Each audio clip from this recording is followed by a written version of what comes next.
What's up, everybody? Welcome back to the Properties and Pour Overs podcast. My name is Adam Colburn, and today I have a very special guest, my buddy Phillip Warrick. What's going on, Phillip? What's going on, man? Good to see you, bro. Great to see you as well. Yeah. Thanks for having me on the show. Absolutely. Glad we can do it in person, too. So much more fun to connect directly. So we're out here in Arizona for the Owners Club retreat, and it's been great. What's been one big takeaway for you? Man, just the network of the people in this room is amazing, right? And it's really like mind-boggling because it's not normal, right? Definitely not. Get into like other real estate conferences and seminars and trainings and stuff. Everybody like tries to keep their secrets close to the vest, right? And they don't really share as much as they do in here. And then everybody wanting to help each other here. Absolutely. It's amazing. That's awesome.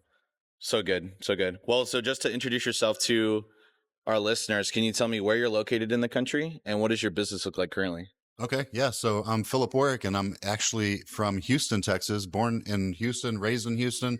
I did live in Brazil for about 10 years, the first 10 years of my life as a missionary's kid. My Very cool. parents were missionaries, Baptist missionaries in Brazil. So that's part of my experience, right? That I love to share with people. Yeah.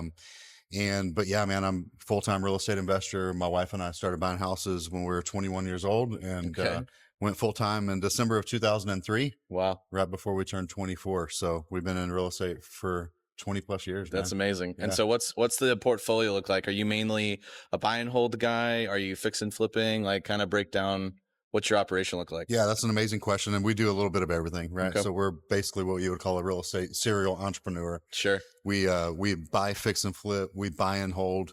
We have a portfolio of long-term rentals, houses that we sell on lease options. We've got some houses that we've sold on terms, right? With seller finance wraps. Sure. And then we have a portfolio of 33 listings on Airbnb as well. Amazing. So we just kind of do a little bit of everything, do some coaching, some mentoring, some speaking around the country and the world. You know what I mean? And so just absolutely doing all of it. That's awesome, man. And so would you say the majority of your portfolio is in your backyard in Texas, or are you kind of spread out around the country? Yeah. And so I spoke at the Real Estate Masters in Houston back in March. And my whole speech was based on doing real estate in your own backyard. Yeah. Right? You don't have to go, in my opinion, be a virtual wholesaler all over the country. Yep. There's enough opportunity and deal flow just literally where you live.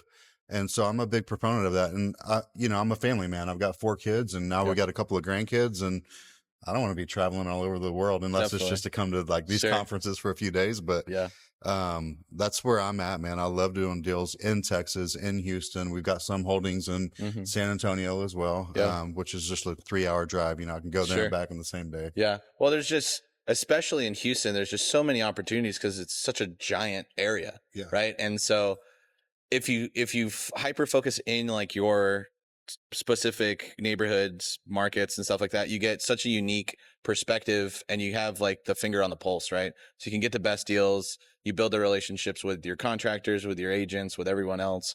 So I feel like it is kind of the cheat code to build your empire if you can build that foundation locally, and then if there's a great opportunity, obviously we're not going to turn it down.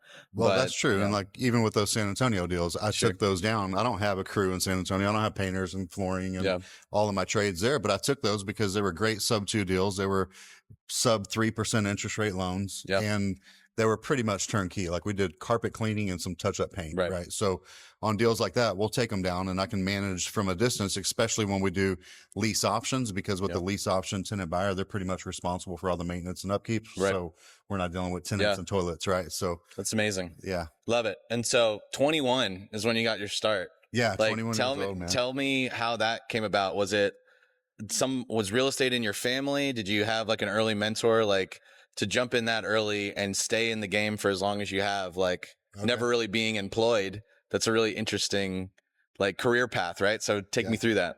Yeah. So like I said before, I grew up in Brazil as a missionary's kid, right? And I remember growing up, we never had we weren't broke, but we weren't rich, right? And I always felt like, hey, we're like beggars, cause basically we're sent to the mission field, right? But then we had to come back every few years to give a report to the churches that supported us, right? So we're always raising money. So they'll continue to raise, as missionaries, right? And so, like I said, we didn't grow up poor, but we weren't wealthy. My dad made us work for what we had, right? Sure. When we came off the mission field, my dad actually started his own business. He ran a Brazilian church in Houston for a while. And from there, he ended up starting a sign business. Right. And so I grew up around this entrepreneur mindset my whole life. And if we're going to be honest, like running a church and being a missionary, that's an entrepreneur endeavor. Yeah. That's a business. You know what I mean? It's a business. Yeah. So I learned the work ethic from him and all of these things. But I remember I was a senior in high school and I was watching late night television and I saw an infomercial that was basically an old man leaning against this bar stool talking about his home study course on how to buy houses with no cash, no credit. Yeah. I was like, wow, this sounds like a shortcut, right? Because I asked my dad, what do I need to do to buy a house? He's like, save up 20% down and build up your credit and you can get a loan and buy a house. I was like, okay. Well, this sounded like a shortcut. So I ordered that course and man, I started digging in literally as a senior in high school and started calling sellers out of the newspaper and, you know, trying to see if they would take creative finance. It was Carlton Sheets, you know, the late great Carlton Sheets. OG.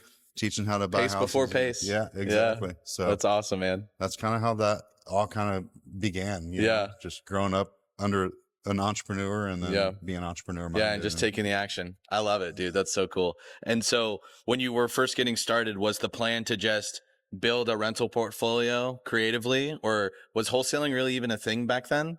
Or fix and flips? Like, what was your main strategy as you're like, okay, this sounds like the easiest way to get in, but how do I make money doing that? You know what I mean? Yeah. I believe, you know, anybody that teaches creative finance, it's more about building a portfolio. Yeah. Right. The buy, fix and flip strategy kind of came a little bit later. But yeah, I mean, my whole plan was like, okay, we can start buying houses and renting them out and the renters are going to pay for the house and it's buying me an asset. Right. So that's really what the whole Carlton Sheets really taught, was more of the creative finance and how to make these owner finance offers and low down payments and things like that. So you could build a portfolio.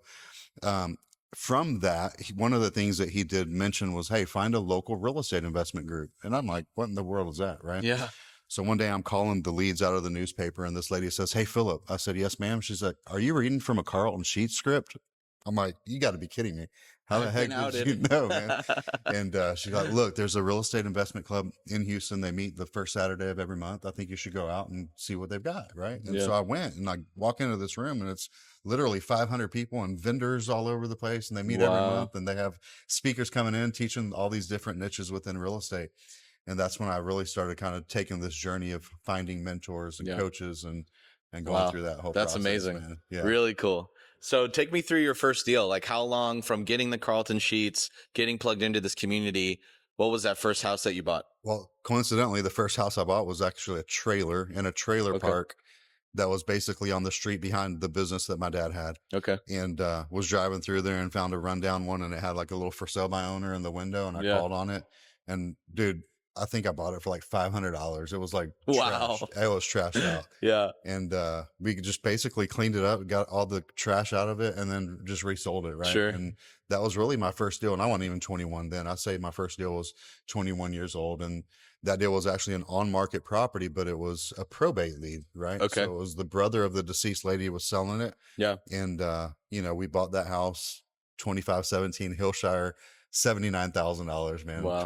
21 years old. And we actually bought that house and then we fixed it up. And Lindsay and I, my wife, we actually moved into that house. Okay. Right. And then the next deal was like a few months after that, right? We started buying creative deals from friends and family and people that knew us in the community. Yeah. And it was always like creative, right? Because we were self-employed even then at 21 years old. Yeah. Right? Not going to get the bank approval. Didn't have documentable income. Right. So, but yeah, back then you could do like those stated income loans, which right? Yeah, don't exist anymore. Yep, fog a mirror, get a loan. Exactly. Yeah, that's amazing, dude. I love that so much. And so, obviously, you've been in the game a long time, and strategies have evolved, and things have changed, and exit strategies have come and gone. Yeah. What does business look like today? Like, what's your main driver as far as lead generation? Like, how are you finding these deals? And then, what if you had to pick of all the strategies that you implement? What's the one you do the most often, or is like your favorite exit strategy? Okay. So that's interesting. And I think it's different literally for everybody, depending on where they're at. Right. Yeah.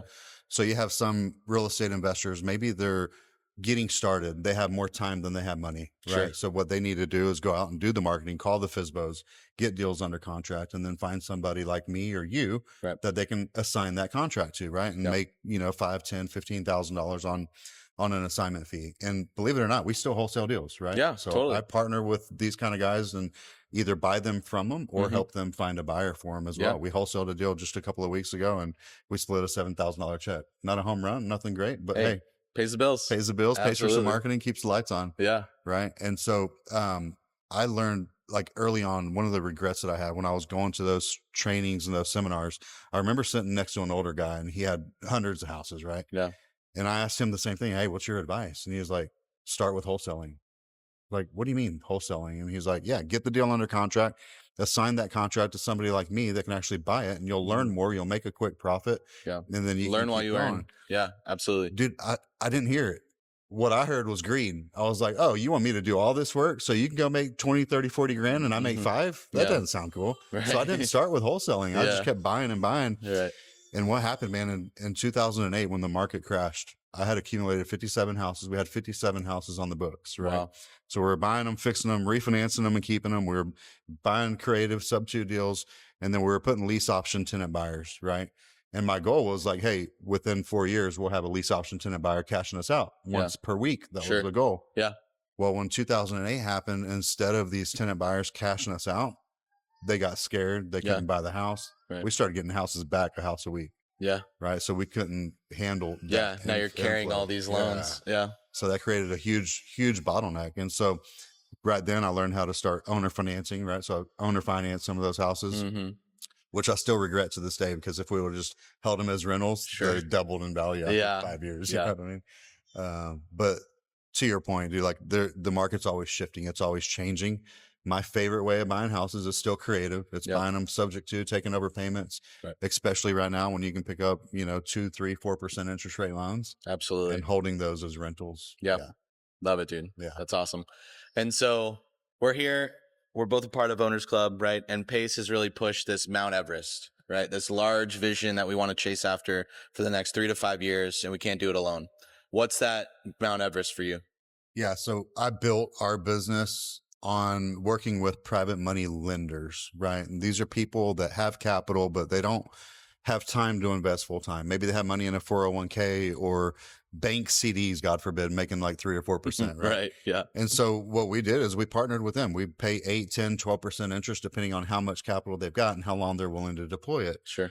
Well, I've kind of shifted the focus now of actually bringing these people into our deals as partners, right? Private money partners. And my big Mount Everest is to basically raise more capital with these private money partners, right? And these are usually high net worth individuals. Maybe they have 50,000 or 100,000 to invest, but they're willing to put that capital up and leave it with us for 5 to 6 years, because these creative deals, we want to hold them for a while. Right? Absolutely. But not just giving them an 8, 10 or 12% return, but actually giving them equity in the deal so that they can actually potentially make more. Right. Sure. And so it's really just in sharing that to help other people to create the wealth that they deserve. Right. They might have a full-time job and they can't be a full-time real estate maniac entrepreneur. Or they don't want to, right? Like flipping houses and even just buy and hold real estate is not for the faint of heart. There's always something that's going to happen. And so knowing how to manage those risks and understanding that if you have the right team members, right? If I'm the high net worth individual and I know that you have 20 years of experience, you're going to handle this problem way better than I do. So why don't you just protect my money? It's secured against the house and we can just grow together, right? Rather than just dumping it into the stock market, and even a blue chip stock. If some black swan event happened, it could go to zero. I could lose everything. At least I have the ground that the house sits on is worth something. Absolutely. Right. And let the operator do its thing. And so I think that's beautiful. We do very similar with our investors as well. And so is there like a specific dollar amount that you're looking to raise, or like a number of investors that you would like to partner with over a 5-year time frame? Yeah. So like I said, we built our business doing this, and we still work with private investors. And right now the big deal is the fund, right? We're doing a $10 million raise and the minimum investment is 50,000, right? So divide 10 million by 50,000. That would be the minimum number of investors, or the maximum, right? But depending on how much they put in. Sure. But also the whole goal here is to start there, that we're starting small, right? Yeah, absolutely. That's a baby fund. And to be able to do that with several investors and bring them in on the opportunities that we're doing. But on the flip side of that, when we put a lease option tenant buyer in a house, right, we're helping give them an opportunity to own a home where they otherwise couldn't. 100%. We're also looking at doing some of the shared housing, right, then to help with the affordability crisis, to do shared housing, some maybe potentially mobile home parks, and just some bigger deals and multifamily as well. Love it. So yeah, that's kind of what amazing, the big Mount dude. Everest is. That's man. so good. Yeah. So good. And so going through your journey, right? You've seen a lot of stuff. Is there like one specific challenge when you were maybe right when you started or even recently that you had to overcome in your business, and kind of the mindset that you had to get to overcome that? Man, I think it's a challenge we all face probably more often than we care to admit. Yeah. It's that we can't do it alone.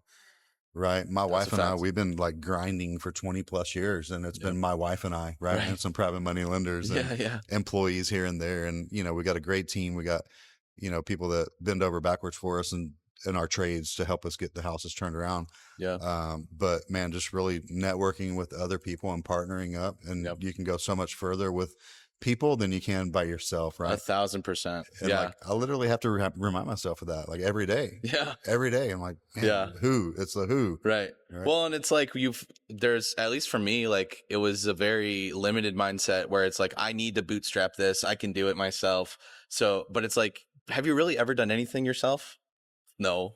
Right. And it's like, I'm just spinning my wheels, where if I would have just come alongside somebody that had more experience than me, attached myself, brought some value, we both would have made more money faster together than me just trying to figure it out by myself. Right. And so, I think that is a huge problem that a lot of entrepreneurs deal with, is that everything revolves around me making this happen.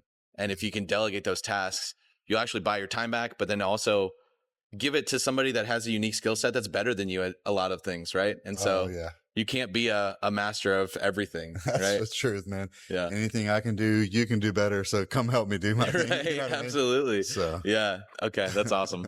So good. And so if people are watching this, they want to connect with you, maybe they have some money to lend or want to hear more about this fund opportunity. Maybe they're working some deals in Houston. Where can they get a hold of you? Man, phillipwarrick.com, right? PhillipWarrick.com. And you can find me on social media as well. Facebook is where I'm more active, but I do have, you know, Instagram and TikTok and, you know, LinkedIn, all of those. But yeah, Facebook, Phillip Warrick, REI. Okay, perfect. Awesome, man. And so one last question for you. Over your entire journey in real estate and all the things that you've experienced, if you could go back to your 21-year-old self, what's the biggest piece of advice that you would give you and your wife as you get started? Man, just literally find a mentor, find somebody that's already doing what you want to do, and offer to help them, whatever value that you can give to help them. It's not greed. They want to help. Right. You know what I mean? There's got to be an exchange, an equal exchange of, you know, effort as well. Yeah. If I would have listened to that old man and started with wholesaling, I think I would have learned a lot more. Sure. You know, because you can get through so many more deals if you just turn and burn, right? Yeah. Get a house under contract, wholesale it. You might learn from 10, 15 deals in 1 year, where if you go try to buy it and hold it, you might learn from 1 or 2 deals. Sure. Right. Because what happens is your focus stops the marketing to go finish that project. Right. And totally. It takes 3 to 6 months to do it. Yeah. Right? Well, and when you're wholesaling too, like you learn the tendencies of other buyers that all have different focuses, right? Like the buy and hold guys are underwriting differently than the fix and flip guys, or now the co-living people and stuff. And so then that can actually open up opportunities for you. Like, hey, maybe I like the way that Phillip underwrites this deal. Maybe if I do want to take it down, I can kind of follow his process, right? So you are still learning and earning, even if you're not directly on somebody's team. Absolutely. Yeah. And then the other category, right, is people that have capital. They don't have time or they don't want to do it full time. Right. Find somebody that's actually got the experience and that has the ability to put your capital to work, because you don't have to do the work yourself. Like you literally, I'm inviting people to basically ride on my coattails to take advantage of my team and my staff and our processes that we put in place over 20 plus years to actually partner with us and share in the profits with us. You know, it's amazing. So, Phillip, so good. Exciting. Great to hear your story. Thank you guys so much for watching. Like, comment, subscribe, all that good stuff. Until the next episode, I will catch you later. All right. Peace. Peace out.